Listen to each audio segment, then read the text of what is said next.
नमस्कार, आप देख रहे हैं मरुद्र बुलेटिन। मैं सागर चौधरी और हमारे खास कार्यक्रम मुद्दा क्या है में स्वागत है आपका। आज का मुद्दा है कि क्या पायलट और वसुंधरा राजे को लगातार राजस्थान की सियासत से दरकिनार किया जा रहा है। तो जहां एक और सचिन पायलट किसान महापंचायत के जरिए शक्ति प्रदर्शन कर रहे हैं, तो दूसरी तरफ वसुंधरा राजे अपने जन्मदिन के उपलक्ष्य पर शक्ति प्रदर्शन करके पार्टी को चेताना चाह रही है।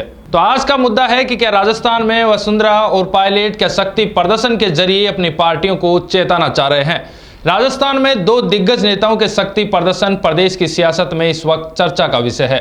अब तक अपनी अनदेखी से खफा पायलट खेमा लगातार किसान आंदोलन के समर्थन में अपनी भारी भीड़ वाली सभाएं करके लगातार शक्ति प्रदर्शन कर रहा था। वहीं अब 8 मार्च को भरतपुर में मनाए जाने वाले पूर्व उप मुख्यमंत्री और भाजपा की राष्ट्रीय उपाध्यक्ष वसुंधरा राजे के जन्मदिन के बहाने उनके खेमे के विधायक भी शक्ति प्रदर्शन की तैयारी में हैं।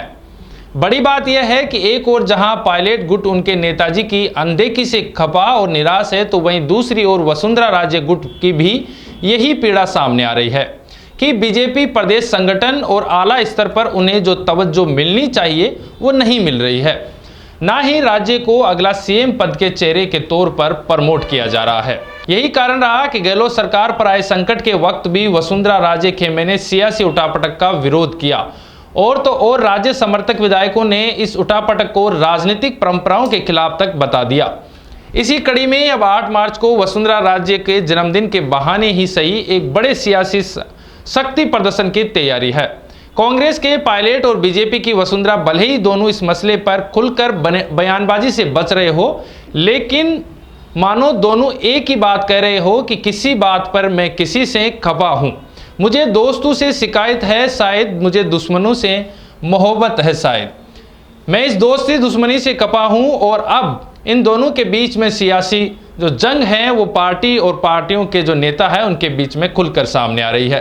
यही कारण है कि अब वसुंधरा राजे के इस प्रस्तावित शक्ति प्रदर्शन को लेकर बीजेपी संगठन में भी ठीक वैसी ही खलबली मची हुई है जैसी कि पायलट की सभाओं और रैलियों से मची हुई थी। राजे 8 मार्च को अपने जन्मदिन पर भरतपुर जिले से धार्मिक यात्रा कर रही है।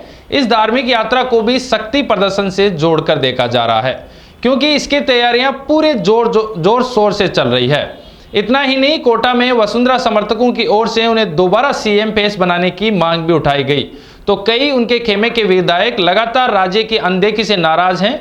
वहीं अब विधानसभा में बोलने का अवसर ना मिल पाने की भाजपा विधायकों की ओर से की गई शिकायत ने भी राजनीतिक सरगर्मी बढ़ा दी है, जो कहीं ना कहीं आभास करा रही है कि राजस्थान की भाजपा में भी अब कांग्रेस के बाद बगावत होने की तैयारी हो गई है। रुक रुक कर लगातार बीजेपी में सामने आ रही बयानबाजी, गुटबाजी और ऐसी कुछ गतिविधियां हैं जिन्होंने राजनीति के पारे को और भी परवान चढ़ा दिया है। बहरहाल देखना होगा कि बीजेपी में समय रहते वसुंधरा राजे की सुन ली जाती है या उन्हें मना लिया जाता है, या फिर उनका ये अप्रत्यक्ष शक्ति प्रदर्शन राजस्थान की राजनीति में एक अलग ही हलचल पैदा करते हैं। बात करें वसुंधरा राजे की, तो आज से 2 दिन का देव दर्शन अभियान शुरू कर रही है। 8 मार्च को राजे का जन्मदिन है। पूरे देव दर्शन अभियान को धार्मिक कार्यक्रम बताया जा रहा है, लेकिन इस देव दर्शन के सियासी मायने ज्यादा लगाए जा रहे हैं। आज भरतपुर जिले में राजस्थान यूपी बॉर्डर पर पुंछड़ी का लोटा से वसुंधरा राजे का देव दर्शन शुरू हो रहा है। वसुंधरा राजे के समर्थक पुंछड़ी का लोटा पहुंच चुके हैं। भाजपा नेता और विधायक भी पहुंचे हुए हैं। इसे राज्य के सियासी शक्ति प्रदर्शन से जोड़कर देखा जा रहा है। वसुंधरा राजे आज भरतपुर के पुंछड़ी का लोटा से देव दर्शन की शुरुआत कर रही है। पुंछड़ी का लोटा में समर्थकों से मिलने के बाद यूपी में जेतपुरा के गिरिराज मंदिर में दर्शन करेगी। इसके बाद वह गोवर्धन के दान घाटी मंदिर पहुंचकर पूजा अर्चना करेगी। पूजा अर्चना के बाद राज्य सप्तकोशी परिक्रमा भी लगाएगी। वसुंधरा आज गोवर्धन के आदि बद्रीनाथ मंदिर में रात्रि विश्राम करेगी।